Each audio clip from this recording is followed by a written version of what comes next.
Times Square, New York City.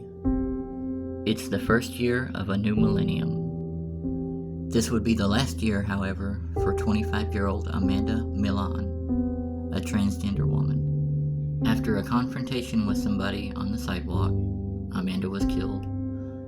Is this a hate crime? Well, let's check it out together.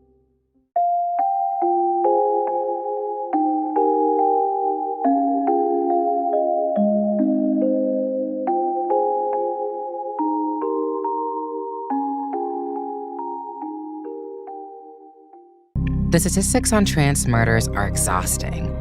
2021 was the deadliest year on record, but so was the year before that. And the year before that was too. These stats can be kind of misleading. We only started officially tracking murders of trans folks in 2014, meaning none of these years that we've been counting our deaths might actually have been the most violent. It might have been way worse before. Or maybe it was better and all of this visibility has put a target on our backs. Hey guys, it's PaTricia Elise. Thank you for joining me for another episode of Transgender Victims, the show that I never look forward to recording, but tonight's the night. It's time to do it.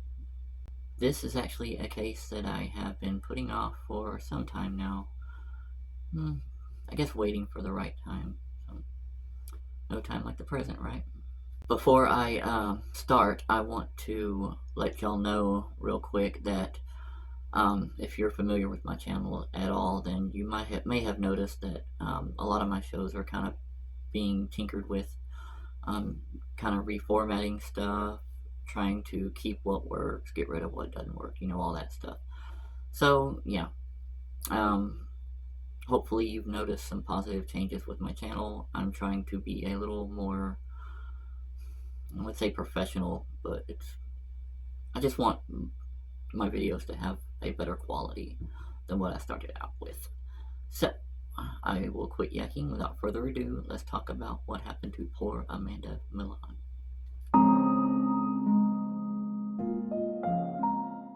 It's June the 20th, year 2000.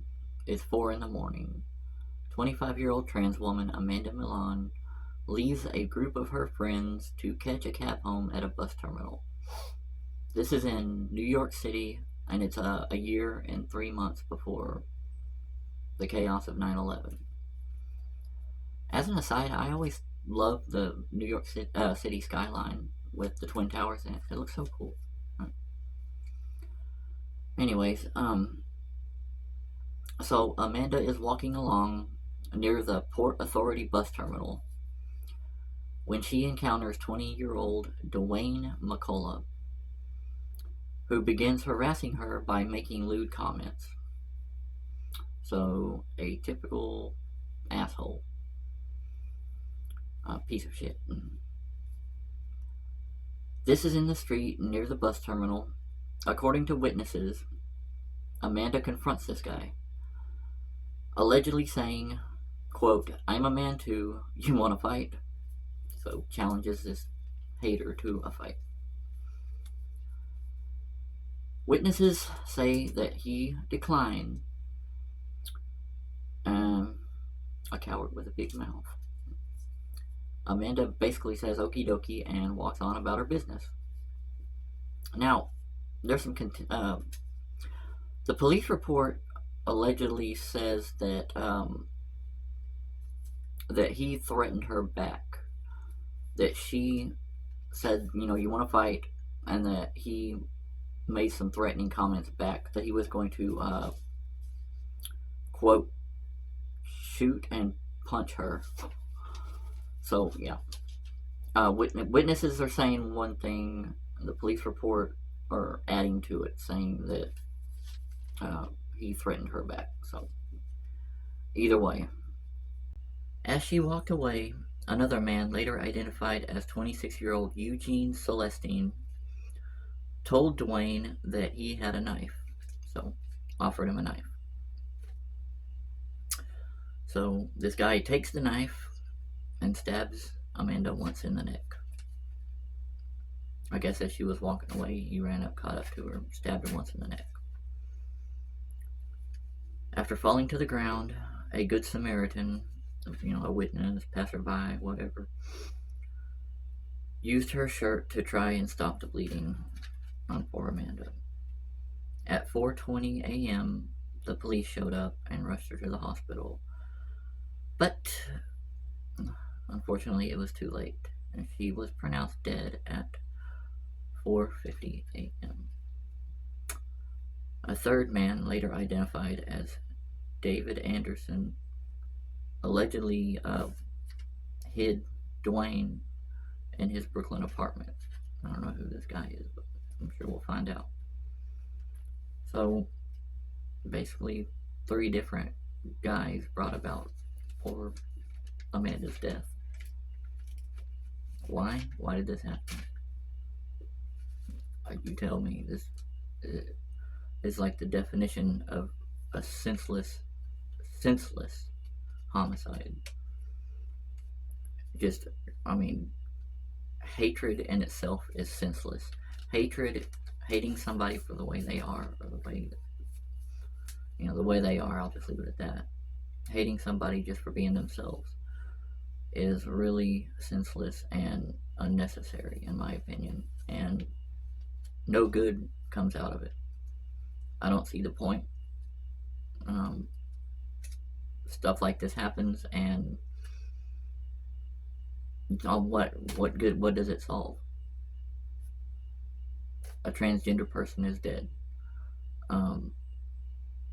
Is everybody happy about that? I'm sure there are some people that are happy about that.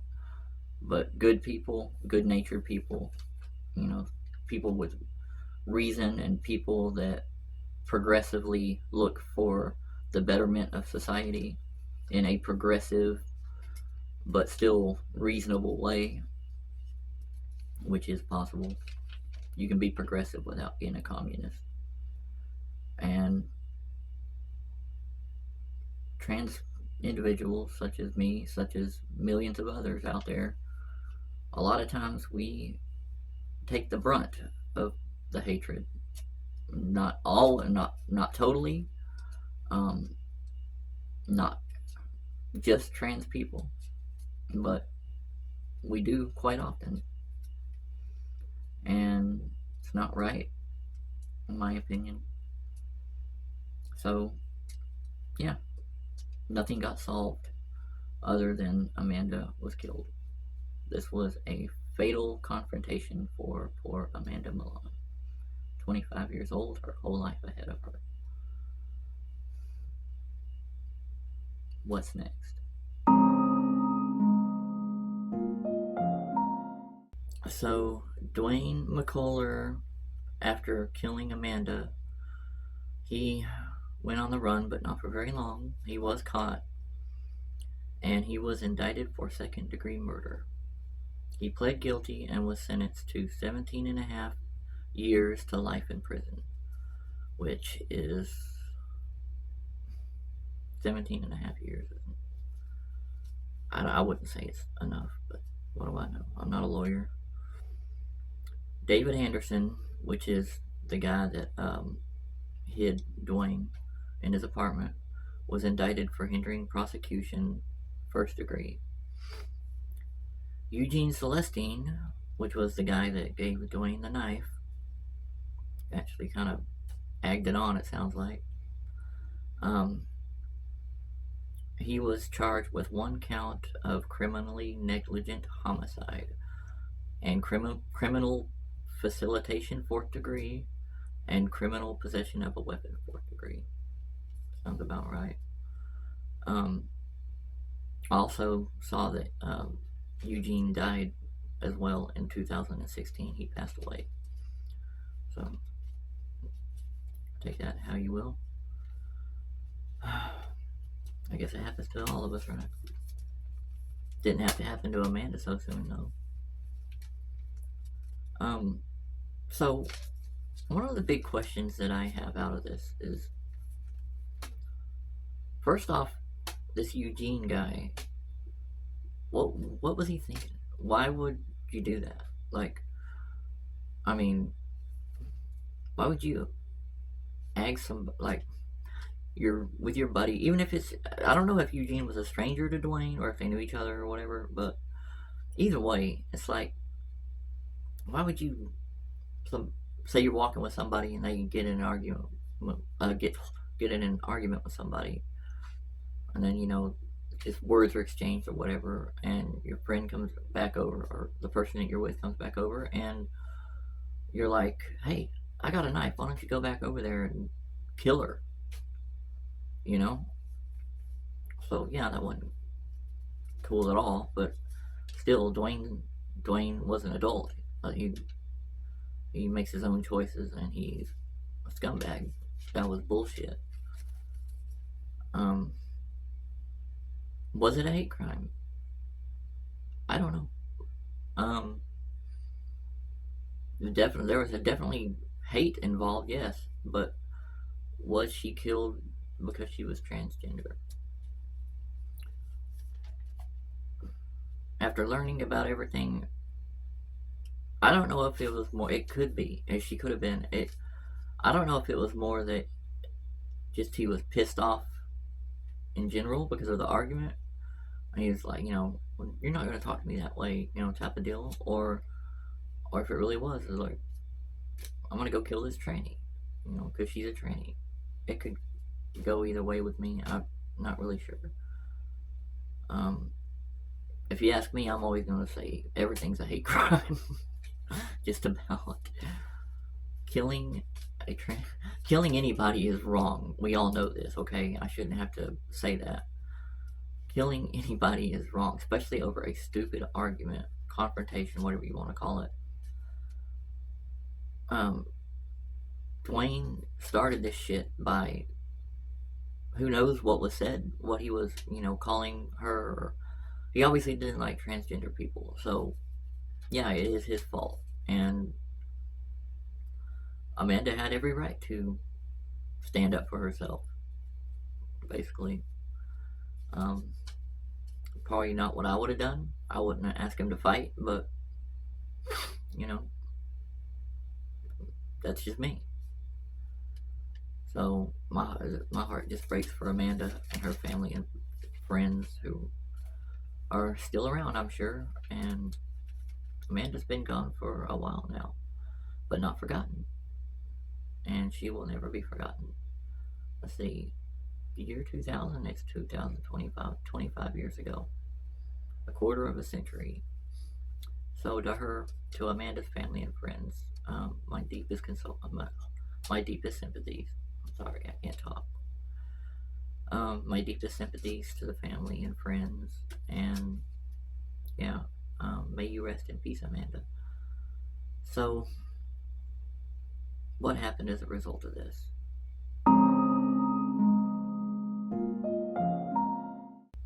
So, this murder took place just days before the annual Pride Parade in New York City. So it got a lot of attention. The death was, some people say that her death was the spark that the trans community needed to push for changes as far as trans rights. Demonstrations were held on the disconnect between trans rights and the LGBT community as a whole. So basically,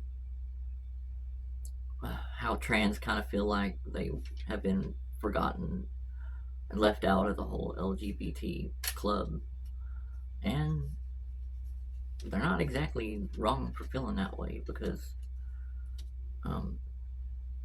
I have heard a lot of trans bashing in the community as a whole, and I've also heard it go both ways. So I make fun of gay people, so I'm not going to sit here and say one way or the other on that, but I wish people just could understand why we as trans people really, really feel just shit on almost by society a lot of times. The haters, they're always going to say, well, everybody bends over backwards for trannies nowadays, and it's not right. No, I haven't seen that at all. I've been trans for a good minute. Um, I've been a woman for a while, and I haven't seen that at all. Anybody bend over backwards on account of me being trans. It's usually the opposite, to be honest. Um, so I don't understand that whole argument there. Um, it is not easy. It's not easy to be this way whatsoever. Um, you can't just say, "Oh, well, then don't be trans." That's not how it works.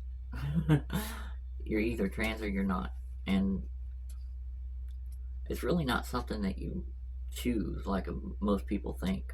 Some people do choose it, okay, but it not everybody chooses to be this way. I didn't. So I chose to transition eventually, but I didn't choose to be this way. Um,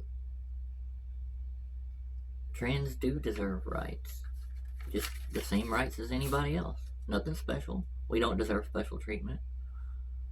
And I'm glad that at least something good came of Amanda's death.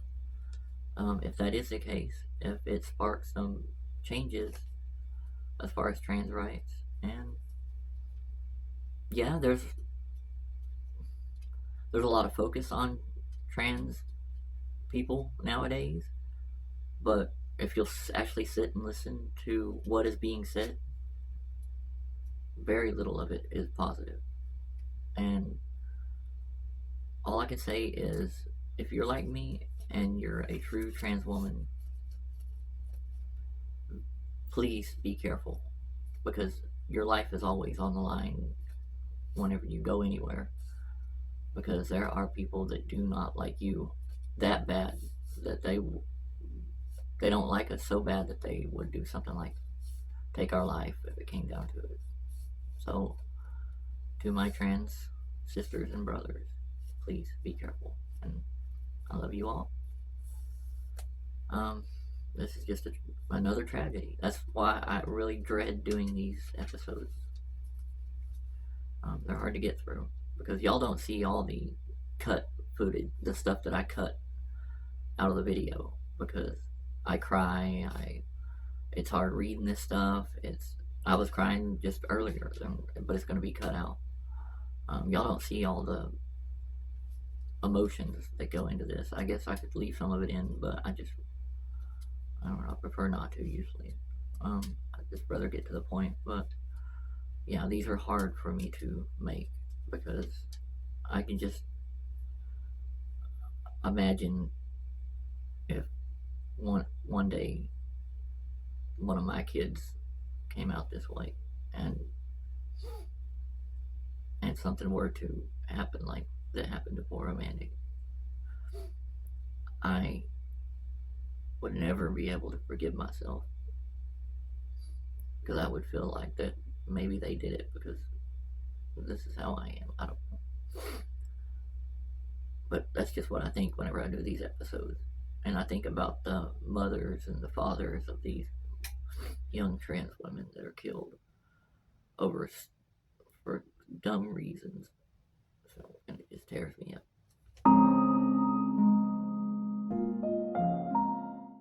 Miss Amanda Milan, only 25 years young, taken from us way too soon. So I am going to light a candle for you, a virtual candle, and it is to